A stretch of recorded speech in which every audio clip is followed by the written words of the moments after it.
Hello, thanks for joining us again. This is Couples Date Night. My name is Akwesi Opong.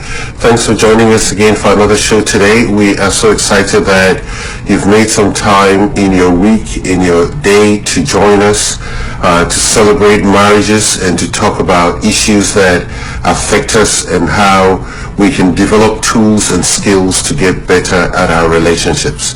We hope that you had a wonderful week. We hope that you and your family and all the people who mean so well to you are well.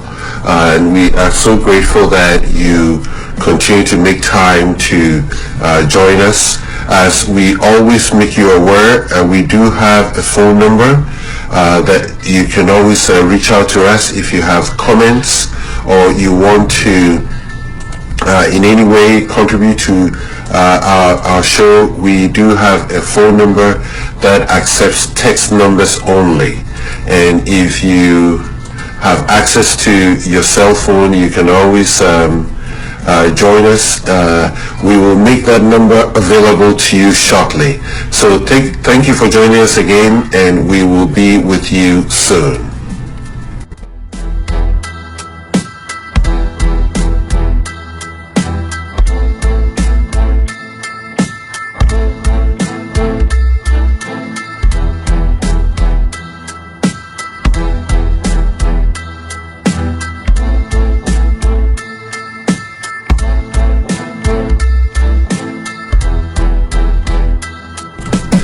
Thank you for joining us again. This is Couples Date Night. My name is Akwesi Opong, and we are so grateful to have you tonight.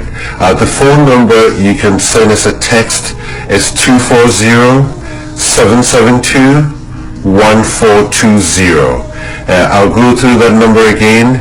It is 240-772-1420. Thank you so much again for joining us. Today we have something exciting to chat with you about. It's might be a little bit controversial for some of us, but let's get into the details of it. And as we talk about this, you can always chime in. You can always reach out to us to share your views. And today we want to talk about validation in marriage. We're going to look at what validation is and why it's important. Psychologists say it's one of the most important components or ingredients in having a successful marriage. And we want to look at it from a research point of view, and most importantly from a biblical point of view. What does the Bible say about validation and why it is so important? And I think the biggest question we're going to address is that why is it so important to our relationship, or even why is it important to us as human beings? So let's just jump right into it. So when we say validation, what comes into mind is defined as meaning or demonstrating some kind of support. So to have meaning or demonstrate or support, that's the meaning of validation. So if you give meaning to somebody, or you make somebody feel that they mean something to you, or you demonstrate some kind of support to somebody's view or their emotions, that's the definition of validation. Now, how does God validate you? That's where I want to look at this. So with the love and sacrifice of his son Jesus Christ, my head believes this, but my heart doesn't fully agree with this. And the reason I'm making this comment is because when we talk about validation, we as human beings tend to want to be validated by the things around us or by the people around us. But we have to know as human beings that who we are as a person, that God has validated us. Now, there's a quote I read on a site called connectedtogether.org, and the quote goes this way. It says, "Everything a man does is a search for validation." So So think about it. Everything we do, so when we're kids, when you're doing something and you say, "Mommy, look, Daddy, look at me, I can do a cartwheel." That's where it starts. We want validation. We want our parents to see what we do and to accept us and to have meaning, and as the definitions go, to demonstrate some support for the things we are able to do. When it's we call show and tell, the kids have show and tell at school. It's all validation when you can show what you have. Sports, even in athletes, when they go basketball, as we speak here in North America, this Sunday is Super Bowl Sunday, and I'm sure a lot of guys are getting ready. Also, some girls are getting ready to watch Super Bowl. And the point here is that these teams who have played over the last maybe 6 months through the various championships and have won, and some have lost, and they all did it to feel validated at some point or at some level. And now we're down to 2 teams who are going to go against it in the game this Sunday, and we're all looking forward to watching it. So validation is something that is very, very important. So the question is not if a man is seeking validation, the question is where he's seeking it from. So that's very important. Where do you seek validation from? Do you seek it from God as an individual, or do you seek it from things? And even when it comes to people, it's not everybody that we seek validation from. We seek validation from people who mean something to us. So we'll get into that. So to validate something is to give official sanction, confirmation, or approval to it. What makes you feel like you have value or worth? We are designed to want validation, the feeling of significance. This is very important. Human beings are designed to want validation. Sometimes in relationships, one person tends to want to be validated more than the other person, and a lot of things go into play. It could be that that person didn't get enough validation when they were growing up, or the other party might have had enough validation in their life, so their validation tank is full. So it doesn't take much for them to feel that they are wanted or they are worthy of something. But it's important for us to know that we were designed to want to be validated. We don't have to go seeking validation. If you are in a relationship, give validation because God validated us. And this is where I really want to focus on a little bit here. There's a scripture, Psalm 37:6. This is what it says. He will validate your life. He will means God. God will validate your life in the clear light of day and stamp you with the approval of high noon. So what I wanted to see here is that God himself validates us. He gives us validation. We didn't go asking him for it, but he gave us validation. So this is where I want to make a distinction here, that as human beings, our validation comes from God. But what we are talking about today is that when you are in a relationship and there are circumstantial-ish events, like you go to work, you have a very bad day, or maybe you lose a contract, or something goes bad, you have an argument with your friend, and you come home, your spouse is supposed to validate you based on that event, that situation that happened. This is not to say that you, the person, as an entire human being, you're needy or you need too much validation, or that's not the point here. It's just the circumstantial event, that whatever happened in that particular day or time. It could be that your husband is having a very difficult time at work. He needs validation because of what is going on. It doesn't hurt that every so often you say things to validate your spouse, to let them feel loved, but we're talking about circumstantial things that happen where it requires that we do it. And why it's important is that God himself did it for us. So we also have to do it for other people. So one of the things I learned preparing for this is that at any point, if you feel you need validation and you're not getting it, you can ask for it, but even better, you also go out and validate other people too. You can validate your spouse from whom you are seeking validation, or you can find people who need validation and do that for them as well. Because God did it for us. We didn't ask him. He freely validated us through his son, Jesus Christ. And it's important that we also do that. So, getting into this, we want to start looking at how to validate your spouse. How do you go about doing this? We now know that it's a very important aspect of every relationship. If we have validation, we feel more connected, we feel more loved, we feel we belong to something more meaningful because of the connection we have. So the first thing that I'll talk about when it comes to giving validation is that you have to give verbal responses to show that you're listening. So this is an instance where your spouse is talking.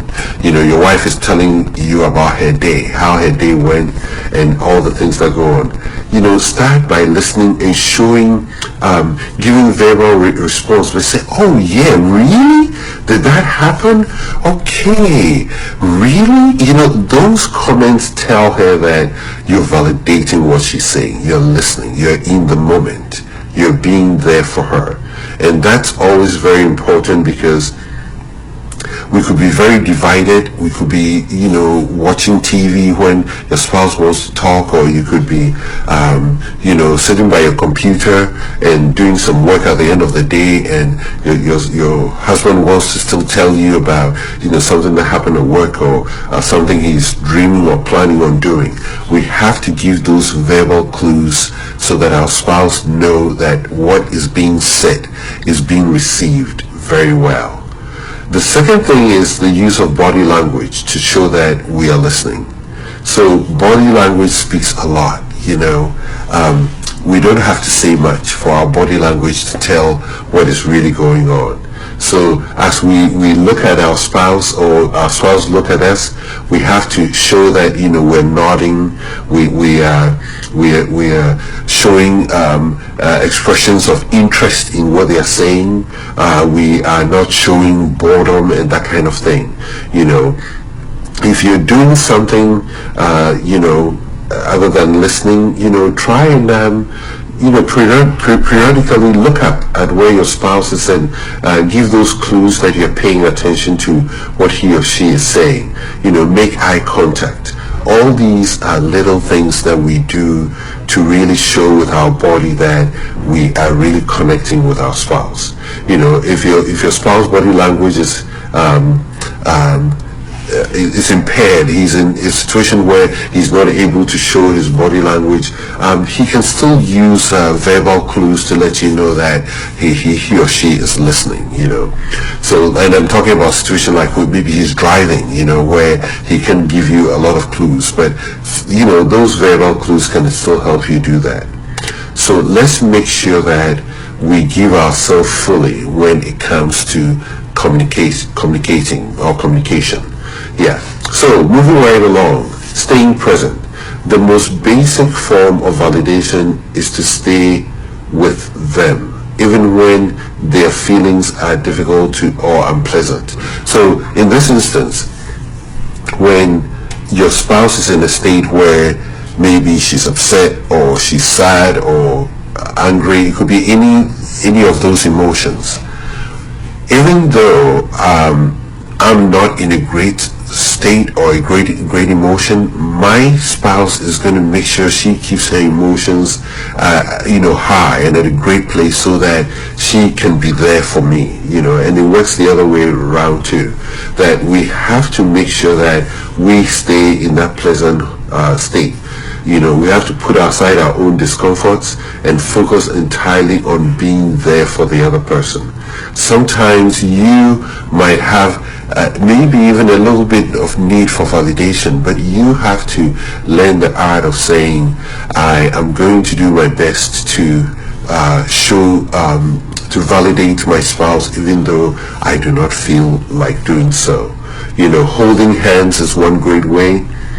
Looking directly at them, sitting with them or rubbing their back, and saying things like, I'm here.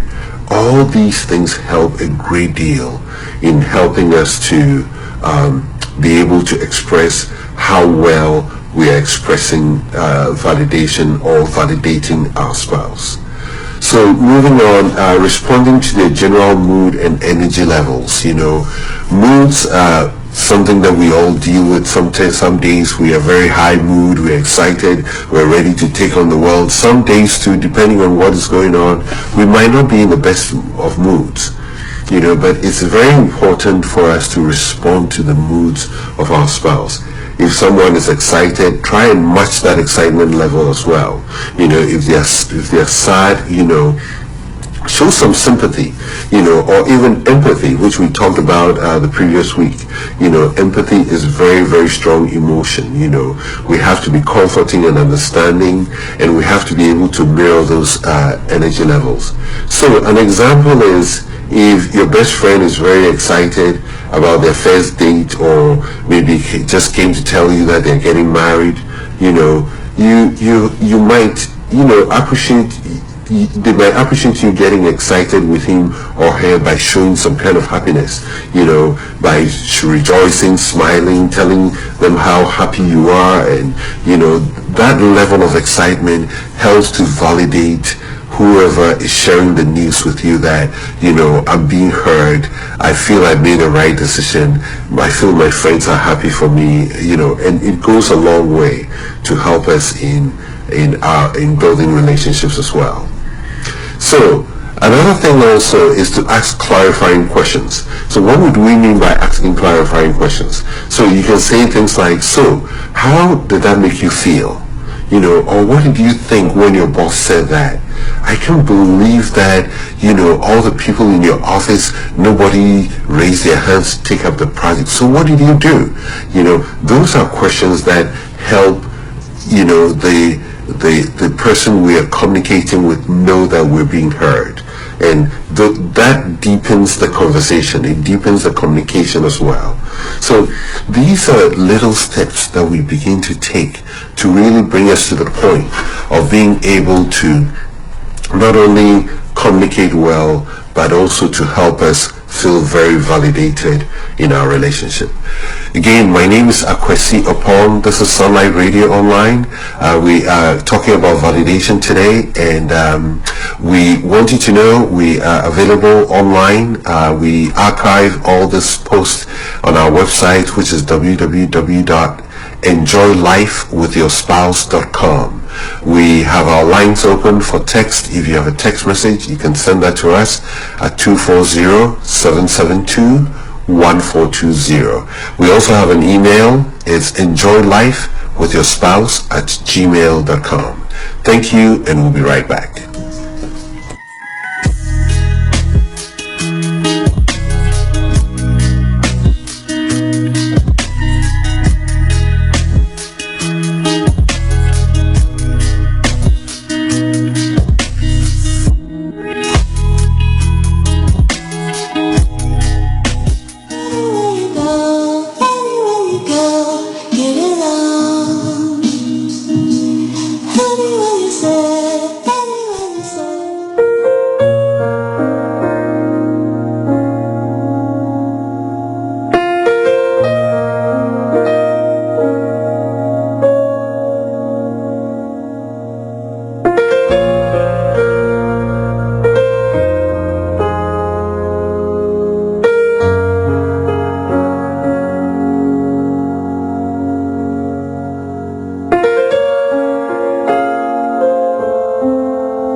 Thanks for joining us again. This is Akwesi Opong on Sunlight Radio Online.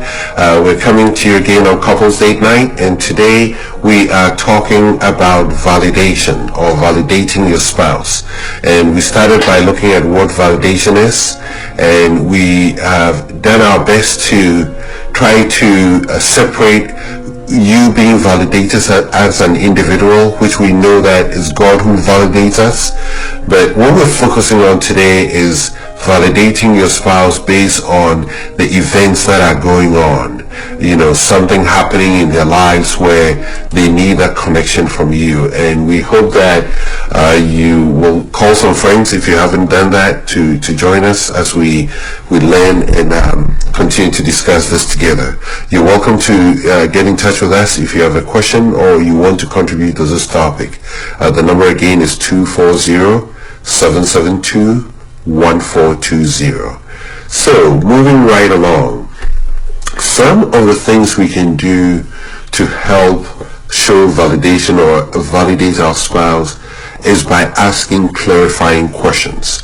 So when I say clarifying questions, what are some of the questions that you ask that help you understand exactly what your spouse is communicating? It could be the emotion they're communicating. It could be the story they're telling. And one way that will help you to really get to the bottom of it is by you asking questions.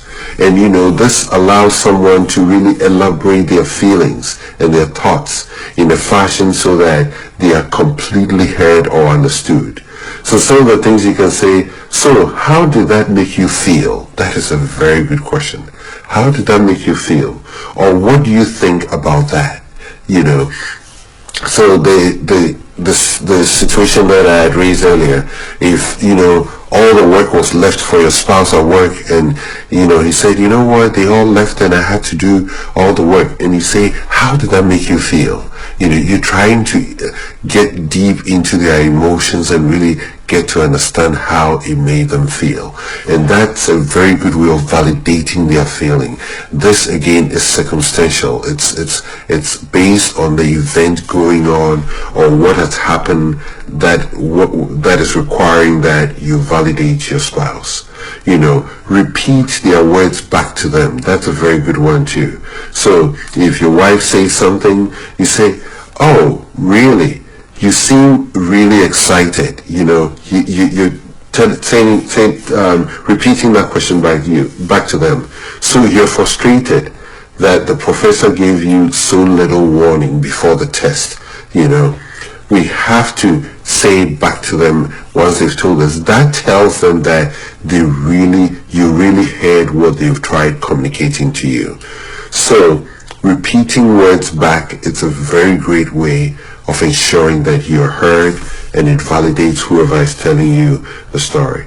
Another example is, you know, if you felt hurt when your brother, you know, did something to you, you can say something like, I can't believe he did that.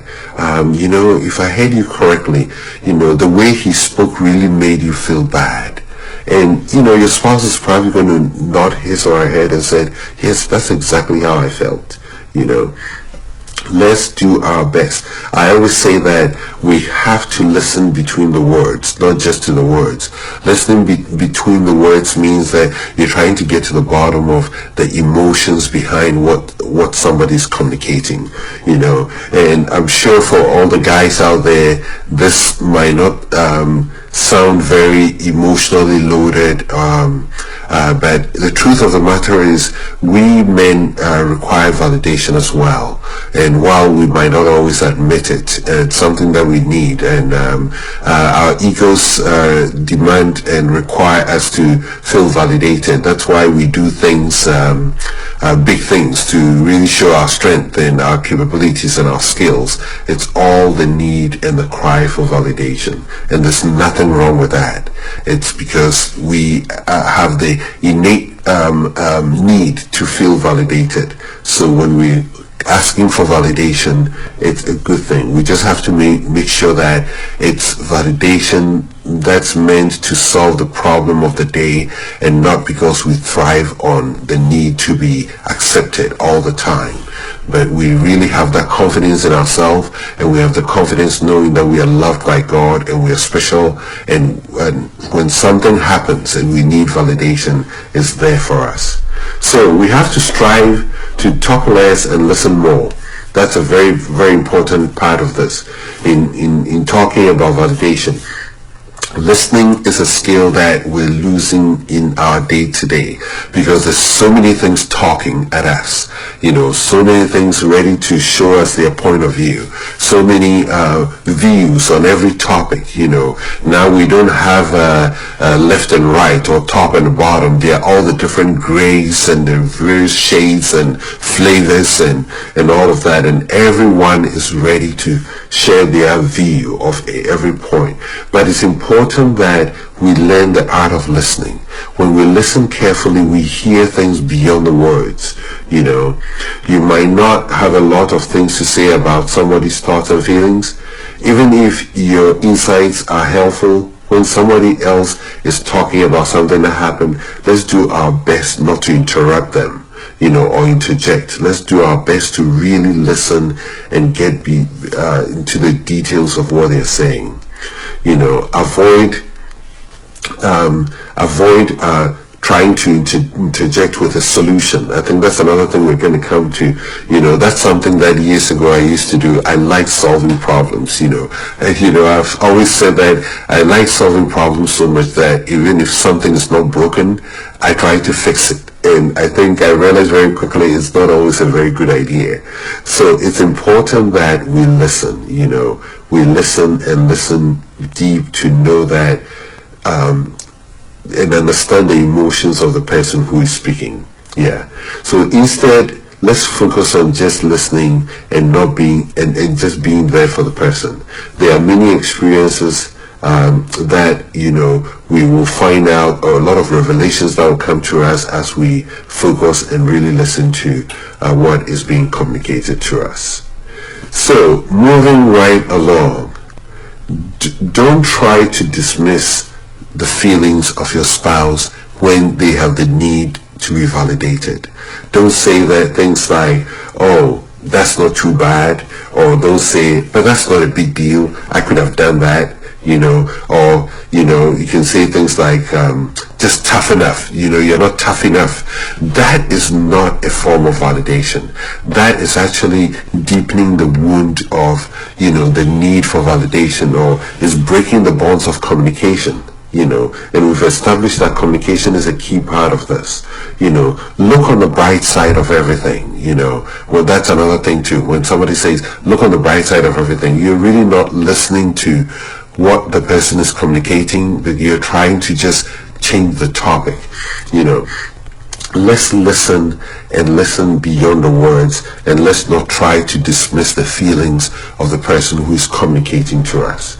This is a very, very important aspect when it comes to our ability to not only listen, but we also have to develop the skill of being able to really listen to the emotions and really get into this. I know that a lot of women are very good at really connecting emotionally, but men tend to, show their masculine side and try to solve every problem that comes across their table. And we have to make sure that we are bending the rules a little bit, and I'm not saying it's a rule, but we are bending the corners a little bit to really listen and get to the bottom of the issues, and being able to really fully communicate and fully be heard. Being made to feel that we are heard is one of the most important things that can happen to us. Anthony Robbins said some time ago that the sense of belonging is one of the biggest emotions in the world. When you feel you belong to something, or you're part of something, it makes you feel good. It's one of the biggest desires of human beings. So We have to let the people around us feel that they belong to something good, and they are not just we are not just dismissing their feelings or saying things just to get on to the next topic, or just dismiss the way they feel. So as we move along, we are going to take a quick break, and we will be back. Again, this is Akwesi Apong on Sunlight Radio Online, and we will be right back.